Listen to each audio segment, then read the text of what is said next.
A lot of people found that quite irritating. Under a minute and a half left in the half, and second and goal on the 4, Cam Scatterbo. How much fun is this guy? He's so physical when it comes to running the football against this defense. Now, one of the plays that stands out, it's third down. They kind of get a blown coverage from the Giants defensively. Jalen Hurts and Devontae Smith just not able to connect. Yeah, one of the turning points in the game for sure. And meanwhile, Scatterbo doing his thing, just keeps fighting here. I like the fact that down on the goal line, they don't try to get too cute right now with New York. They're just hand the ball to number 44, allow him to run through people, get in the end zone. And the gymnastics, as always, after the score. Eagles 2nd and 10 on the 15. He's trying to throw to Saquon Barkley, but is picked off by Cordell Flott. Or all-out pressure, and Flott sits on that little out route, and it's a huge turn of events because you think Philly's going to go down, score, get right back in it.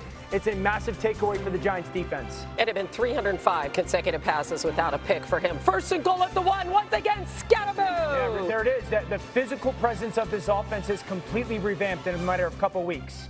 Giants win 34-17. Here's Lane Johnson. The execution isn't there. We get behind the chains. I get very predictable.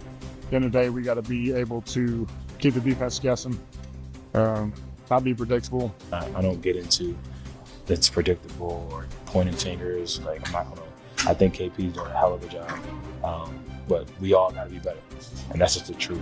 And if anybody else thinks anything different, they got to wake up. There's always lessons to be learned in these things, and it's a lesson. We gotta choose to learn from it. All right, you heard Dano. He's with us. Mina's with us. RC is somewhere making his way after first take from New York to Bristol. Parkway. We're not sure exactly where he is, but he'll be here soon.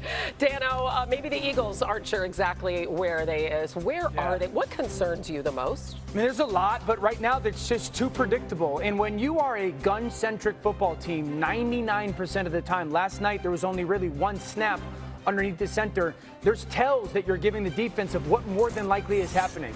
I've talked about this, just the predictability of where Saquon is in alignment to Jalen Hurts. If he's a little bit behind, teams defensively are like, we're thinking run. Another opportunity, Saquon, he's behind Jalen Hurts. Those defensive players are teeing off on the run. And then when you go into the pass, because if Jalen and Saquon are hip to hip, you're thinking pass.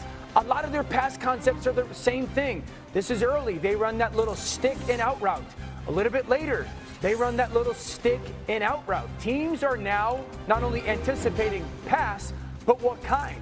You go into that late third quarter drive or early fourth quarter drive on that pick, it's the fourth time they ran basically that same concept to the same side of the field, and Cordell Flott is just sitting there waiting for that pick. And so, and I'd say this. Right now, there's a predictability with pre-snap what they're going to do. And then there's a predictability of post-snap what they're going to get to. And the butterfly effect is, this isn't a play-action passing football team. So they're fourth least play-action pass in the NFL. So if you're a team and you see they're in the gun, which they are all the time, you're really thinking, I'm getting a quick game pass, I'm getting an RPO, which is really the same type of RPO, or we're getting a run. We're not making the defense think about all the potential plays that you can have. Way too predictable offensively. Yeah, Dan, Saquon Barkley is being contacted behind or at the line of scrimmage on over half of his carries, 6th highest rate in football. Last year, that was 29th. You've, I think, correctly identified some of the reasons why the run game is predictable, but I'll throw another one. Part of the reason why this gun-based run game worked in the past was Jalen Hurts himself was a threat to carry, and you would see linebackers impacted. I don't think they're concerned about him carrying the football this year. When I watch them, they are crashing down on the back, and when he does keep it, he's just not punishing them to the extent that they're creating some uncertainty. That's how, if you're a gun-based running team that runs a lot of zone like Philadelphia, you win with numbers if your quarterback's a threat. Like, I don't know, the Washington Commanders. Correct. But right now, the quarterback's not a threat to run the ball.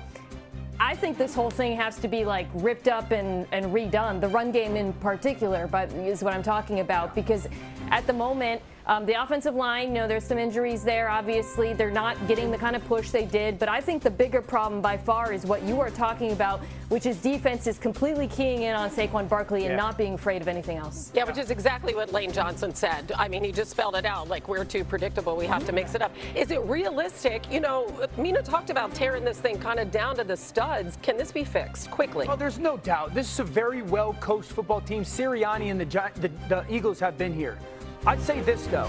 This team is realistically 2 snaps from being 2-4. If you go back to a CeeDee Lamb drop in week 1 and a blocked field goal against the Rams, it's not just offensively that they don't necessarily look themselves. This is one of the most shocking things so far this season. Offensively, they have 47 negative plays. That means a play that goes for no yardage or less. That leads the NFL. Defensively, they've only created 22 negative plays. The Philadelphia Eagles, who pride themselves as a line of scrimmage organization, that margin of 47-22 is 25. That's the worst in the NFL. So we're talking about a team that right now offensively, and that's what Lane's talking about, behind the chains, too many negative plays. And then defensively, they're not kicking butt up front like they did certainly last year. We've talked about their 4-man they rush. dominated Kansas City in the Super Bowl. It can be fixed, absolutely. It's going to take some really difficult conversation. And here he is. Yeah, the defense is less worrisome to me because it's not like a... Sorry, Mina. He made it. Oh, yeah. Hey. Are you, Brian? Are you even? Do you even have your audio equipment on? How long was the drive? 4 hours. 4 hours from the city. All right, can Mina bring us in? Mina, while he's getting mic'd up with an assist from his dear friend here, turning it around in Philly, how quickly can it happen? I think so. Are you good? Yeah. You need a chair. Brian, I was about to talk about the defense. The defense isn't as worrisome to me as the offense, but I think they do have their own problem, which is they're just very top-heavy. Last night, they lost the 2 most important players on the defense, Jalen Carter. I guess Zach Bond I would put in that group too, but Jalen Carter, Quinion Mitchell. And you saw that there's kind of a lack of depth behind them. So, I think they'll be fine when those players get back, and then Nolan Smith at some point should help that 4-man rush. But this is not a particularly deep unit. They have some stars that they desperately need to be on the field.